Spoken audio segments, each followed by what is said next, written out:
Let's face it, your website could be scaring away more than half of your potential new clients. So let's dig in a little bit and find out what's happening. Smartphones are a part of our daily lives. People are almost always staring at their phones and surfing the internet. And these days, we certainly do spend a lot of time surfing the web. What this means is that your website has to be mobile friendly. What if it's not? Well, here's the thing. If your website is not mobile friendly, then you are pushing away most of your potential clients and hurting your search ranking too. If your website is not mobile friendly, then it has become part of your sales prevention department. You don't like that, do you? If you're still holding on to that website you put up a decade ago, it's time for an upgrade. But even if your site is newer, have you confirmed that it's mobile friendly? With more than half of all internet traffic coming from mobile phones, you're getting left behind if you lose that audience. So how do you really know if your website is mobile friendly? In this area, Google is your friend. They have an easy tool called the Google Mobile Friendly Test. You can search for those words, Google Mobile Friendly Test, or use the link I provide here for easy access. The tool is very easy to use. You simply type or paste the web page URL and click the Test URL button. I'll show you. Okay, here I am on the Google search page. After this brief demonstration, I'm going to give you 5 tips to improve the mobile friendliness of your site. And there is something very significant about this particular page that I'm going to mention in tip number 2, so stay around for that. But for now, let's find the Google Mobile Friendly Test. You can just search for the words Google Mobile Friendly Test in the address bar or the Google search box. So I'm going to come up here, paste in Google Mobile Friendly Test, and you could go right here and run the test. I'm going to go to the page. And then once you're here, all you have to do is type or paste your website address into the box and click the button. I'm going to show you a couple different examples. Here's our primary website. It does take a little while to show the results. When the tool is finished, it'll show you the details of your page, including any issues that it found. So this is what you want to see. You want the green check mark, page is mobile friendly. And that's it. If you see this, things are pretty good. Doesn't mean it's perfect. Doesn't mean there aren't things you can't still do. In fact, there are some things you still should do. So continue watching the video.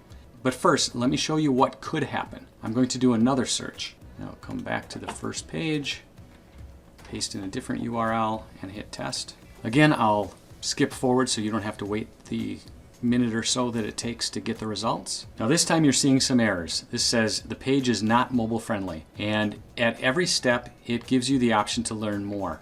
So you can click learn more here and a tab will open that tells you all about what you can do to improve your site. And specifically in this case, talks about the mobile usability. It says not mobile friendly, and that would be this first one, page is not mobile friendly. It won't work well on a mobile device because of a few issues. What we already saw was page is mobile friendly, and the third option that you don't want to get at all is no data available, because that means the test didn't run. Now down here, each of the issues as to why it's not mobile friendly shows up. So on this particular site it says clickable elements are too close together and the content is wider than the screen. If you want to know what this means, there's a question mark to the right and you can click that and a new tab will open up. So content wider than screen is this one, text too small to read is this one. You can also see clickable elements are too close together. Which one did I get? Those are the two I got, clickable elements and content wider than screen. So these two here. There are a few others up above. Uses incompatible plugins, viewport not set to device width. So those are all the possible answers that it could come up with, and for each of these there is a link to explain more. So there's no excuses. Get in there, validate, and then take a look at the additional information. The last thing that it says on here is that you can monitor mobile friendliness for your entire site, and you would use the Search Console. The Search Console will also provide you with a more comprehensive report, and it'll show you problematic URLs throughout your site, and it'll test other parameters too. So digging in there is a good thing to do if you want to go further. And if you want me to dig into that for a future video, you can let me know by commenting below. And then also subscribe so that you'll be notified when it's available. Now here's the problem. Even if your site shows up as mobile friendly, that doesn't mean everything is okay. So whether your site needs improvement or not, Here are some ways to make sure your site works best in both the desktop and mobile platforms. So tip number one, first things first, you ought to keep your web design as simple as possible. When someone is using a small screen, your site is more challenging to navigate than on a desktop computer. You don't want to frustrate visitors to your site, so avoid complicated design and navigation. Avoid clutter on the pages. Make everything easy to see and easy to navigate. Besides keeping it trimmed down for visual simplicity, eliminating elements reduces load times as well. And this makes your site appear to be faster. No one wants to wait for a slow website, so the appearance of speed works in your favor. A website that is well organized is also easier for visitors to find what they're looking for. Providing the answer, the product, or the service they seek is key to winning a new client. So be sure to organize those menus and categories. Menus spreading out across the top of a page works well on the desktop, but you'll be better off compressing the menu into a small drop-down navigation for mobile users. These days, people often expect a small menu block showing 3 horizontal lines. Sometimes this is called a hamburger menu because of its appearance. In most cases, this type of menu is easiest to find in an upper left position. Also, keep in mind that visitors to your site may not already be familiar with your site or your business, and therefore it's important to show the potential steps of your customer's journey. Make sure the next step is crystal clear and easy. This way you avoid confusion for your site visitors and increase the chance that they follow the path you want to guide them along. Tip number 2, make the information on your site easy to find. I've already moved into this topic with tip number 1 because simple designs tend to make things easier. In case you don't believe me, let me give you an example. Consider the most used website in the world, Google. Have you seen a page simpler to use than Google.com? People whip out their phones to search for something they need, and they want it instantly. They might be looking for an address or directions, or they might need a lawyer, a plumber, an accountant, or an electrician. Maybe they have heard of your business, or maybe they have not. But if your business shows up in the search results for something they want now, it's your best chance to get that business. It's that best chance for a new client. If your business does not show up when they're searching for what you offer, well, that's a different problem. And I would like to invite you to a free training that I offer. You can learn more by clicking the link in the description below. Mobile search is very convenient for people on the go, especially when they want answers quickly. So that's what your website must provide. Providing the answers people are searching for in a quick and easy way is important for mobile-friendly websites. Consider adding an FAQ page to your site to help answer people's questions faster. Make sure that page can be easily found. Also remember that reducing the number of navigation steps will improve the user experience and make their overall experience with your site better. That means getting someone to their answer in 2 clicks is better than 3, and getting them there in 1 is better than 2. You get the idea. Providing a great experience to your site visitors depends on how well they complete their objectives and proceed to the next step of their customer journey. Focusing on what they're looking for and prioritizing their objectives will improve your site's consistency and effectiveness. So tip number 3, the next thing to verify is that your site buttons are large enough to work on mobile devices.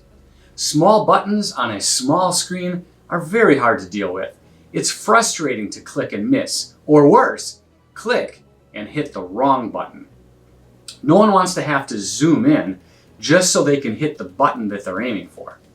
Did you know that according to research at MIT, they found the average width of the touch of an adult finger is 16 to 20 millimeters. That converts to 45 to 57 pixels in screen measurement. If a button is at least that big, it gives your site visitors a clear view of their desired button while also requiring less effort to click or tap. They won't have to twist and turn their finger.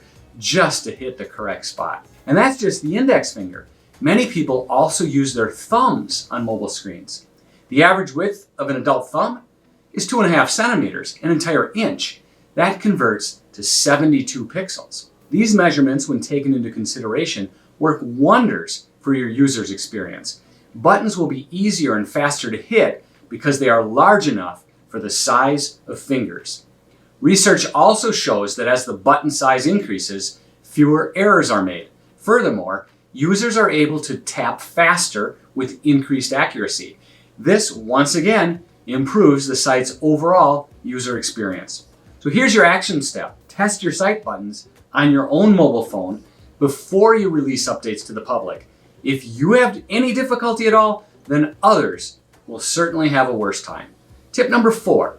Another way to make sure your website is mobile friendly is by giving it a responsive design. That means it needs to adjust to work well on both desktop and mobile platforms. When done well, your website can show the same content and information across all platforms. What a visitor sees adjusts automatically to fit the screen size that they're using. Having a responsive design also means everyone uses the same URL, the same website address, no matter what device they're using. When mobile sites first came out, they often had a different address, perhaps www.website.com for the desktop and m.website.com for the mobile site. With a responsive site, the same address works on the desktop, on tablets, and on mobile phones. In fact, you can test the responsiveness of your site on your desktop. Open your browser, go to your website, and look at it in full screen. Now, start making your browser narrower. You should see elements of your site rearrange as the browser gets skinnier. If at any point you see a horizontal scroll bar, or images shrink too much, or buttons become hard to click, well then you've got a problem. Tip number 5. Finally, when you have a responsive website, you want to prioritize the speed of your website. With the evolution of faster internet speeds, people no longer want to wait for your slow website to load. Faster site speeds allow visitors to your site to see more pages, get to their answers faster, and increase the chance that they convert into new clients. In short, speed equals revenue. Do you want your website to produce more sales, more revenue? I have seen it stated that there's a 40% chance of someone getting to your site and leaving right away if it takes 3 seconds for your site to load. And I've seen numbers as high as 90% leave if it takes 5 seconds to load. That means up to 90% of potential revenue gets lost in just a few seconds. If your site is slow to load, you do have some options without starting over or making massive changes to your site. One of the biggest culprits in slowing down a site is your image size. Simply by compressing your existing image files, you can improve the speed of your website. Furthermore, if your site has links to unused resources such as old CSS or old JavaScript files, removing those will save more time. If you have a WordPress site, also be sure to remove unused plugins. And finally, you might want to look into using accelerated mobile pages, often called AMP. Within WordPress, you can install the official AMP plugin, which does most of the work for you, creating a faster version of your site. The last thing I will mention is your website hosting. If you've done everything you can on your end, on your site, and your performance still suffers, maybe you need a better hosting plan that matches your performance needs. The internet continues to change every year. The way our sites are delivered to mobile devices will continue to evolve as well. Since you are trying to do your business online, you must be able to meet the demands of your prospects and your clients. That means your site must continue to evolve to provide a great user experience in order to meet their needs. Making your website mobile friendly may be a bit overwhelming, and it's only the beginning of what you can do to improve user experience and rank higher in the search results. Earlier, I mentioned a free training that I offer. In this particular training webinar, I show you how to get your business to the top of the search results without ads, or search engine optimization. If you need more traffic, more prospects, more sales, this training is for you. Look for the link below to see if you can join me soon. Your business deserves to be seen online, and I will help you get there. Thanks for watching, and have a great day.